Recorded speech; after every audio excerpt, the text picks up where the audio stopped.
Good morning, good afternoon, good evening. And for my French speaking people, bonjour ou bonsoir. How are you today? Well, I'm feeling great this evening.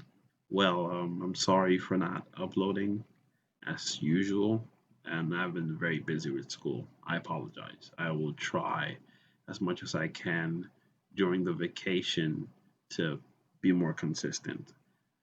Yes. And also I've been working on my little side project, which is my personal website or my portfolio website. I'll leave a link to it in the description, so don't worry about it. You can check it out down there. But today we're going to be talking about CSS display properties. Now, there are many things that may come to your mind, but we're going to be going through everything, how useful it is, how to do it, and how you can apply it. You know, something simple. As you saw in the thumbnail, that's what we're gonna be talking about. You saw I left a little sneak peek there. We had three elements. We had the block, inline, and inline block. So we're gonna be talking about those today. But first, the question that comes to mind is, what are display properties? So basically, display properties specify the display behavior of an element. So basically, if you give something a display of, if you remember the video I posted, a display of flex or a display of grid, and you give it some extra properties, it's gonna follow that, right? Especially flex. When you give it a flex, it'll just go into a row. You can look to your top right. I'll link the video there so you can click and watch it so you can follow. But today we're going to be talking about these other properties, basically the building blocks of them, right? Okay.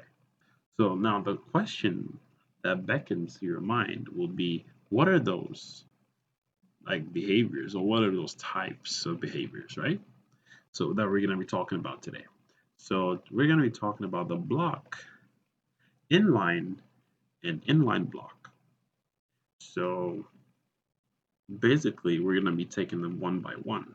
So what is this block element we're talking about, right?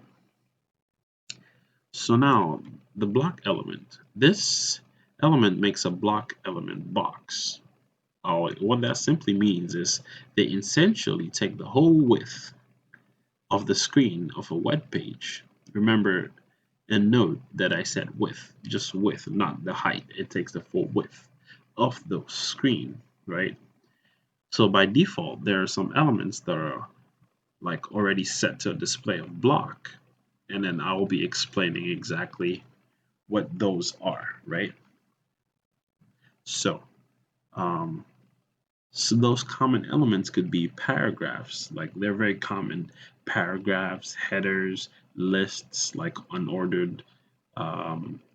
unordered uh, ordered list items, forms, footers.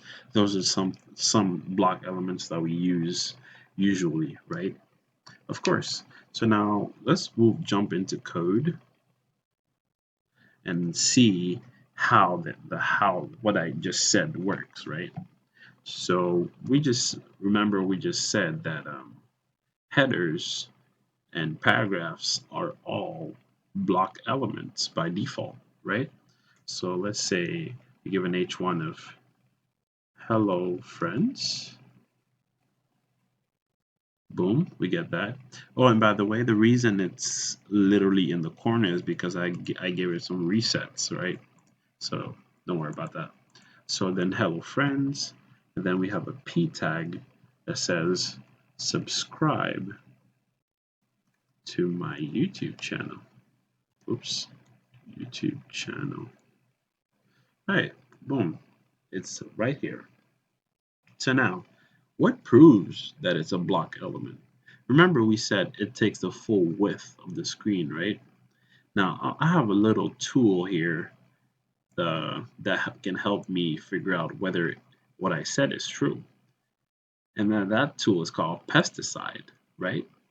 So what pesticide is going to help me do is basically see like the elements and their widths and all that. So basically we can see here that boom, it takes a full width, right? Look, it takes a full width of the screen. No matter how big it is, it takes the full width of the screen. So yeah, That's basically how blocks are. You don't literally don't have to you don't have to give them any styles because they're like um by default they are I mean blocks. Okay, so now let's move on.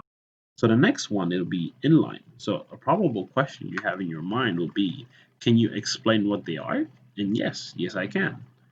So what are inline elements? Okay, so I can say it only takes as much space as it needs to. That is the width and the height. So remember, in the block, it takes the full width, but with inline elements, it takes the height and the width. So the difference between inline and block is the inline takes the width and the height, and the block takes only the width.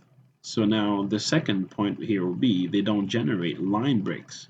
Line breaks are basically, you remember from the previous example I just made, we can see that they're all in one line. They don't like all go up like into one line.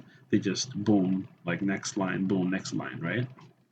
Inline elements, there are also some common inline elements that we can use that like don't need any like display of inline elements, right? Great. So, boom, what are those? So we've seen this spans. We've used this once a while. If you haven't, don't worry about it. We're gonna work on it soon. They're basically inline elements that can be used to help style um, text basically. So then images are inline elements.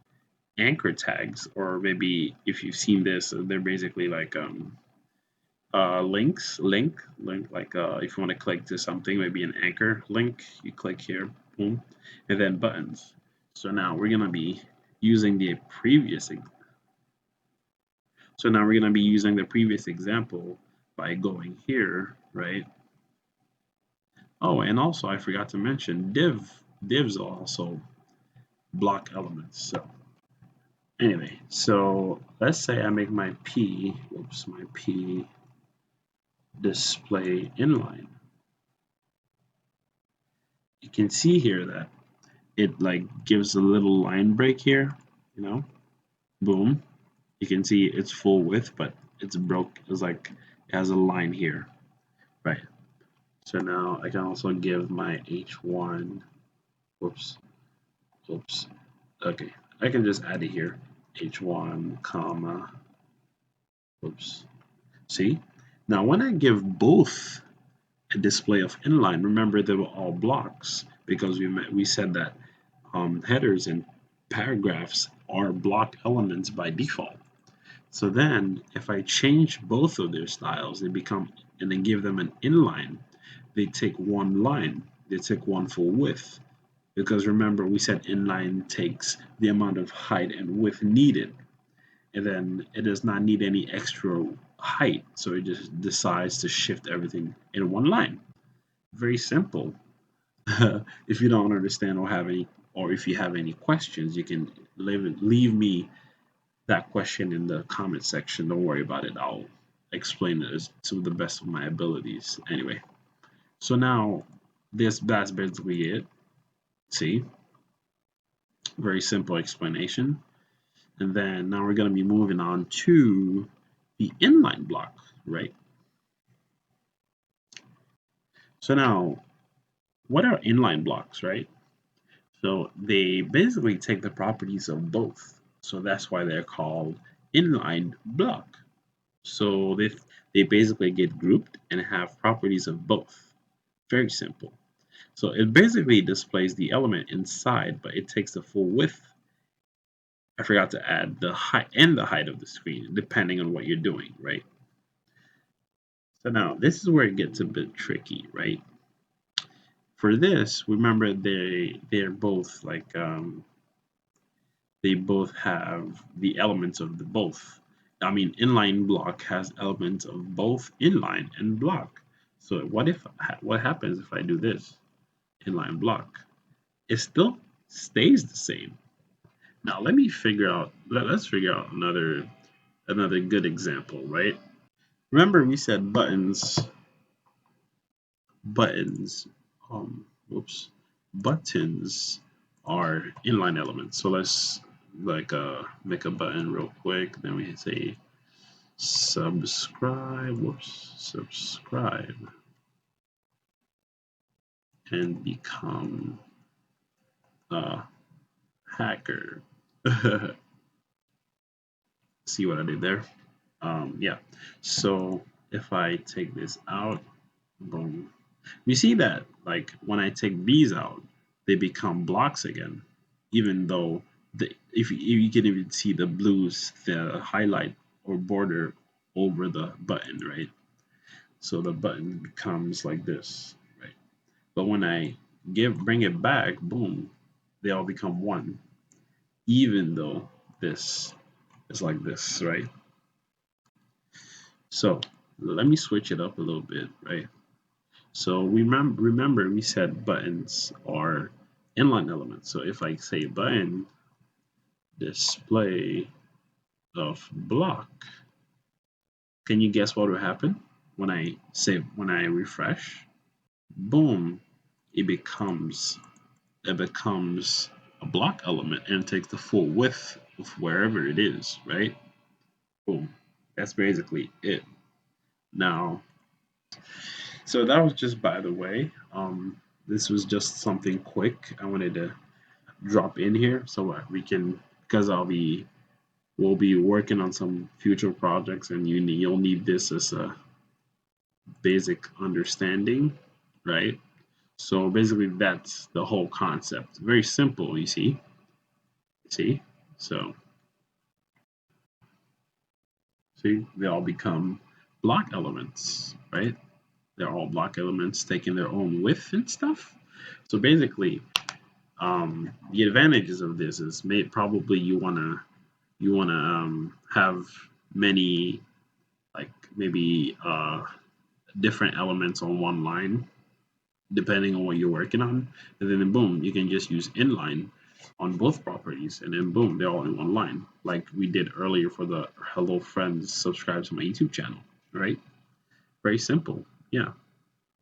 So after this video, then I'll be bringing another one in a few days called CSS positioning.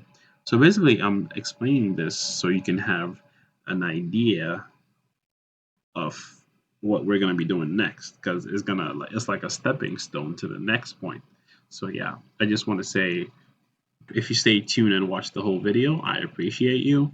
Thank you very much. If you're not yet subscribed, please, I beg of you, hit that subscribe button, smash a like, comment. If you have any issues or if you want to tell me anything, I would appreciate it. I will answer as fast as possible. And yeah, remember about my little portfolio project. You can check it out if you want to.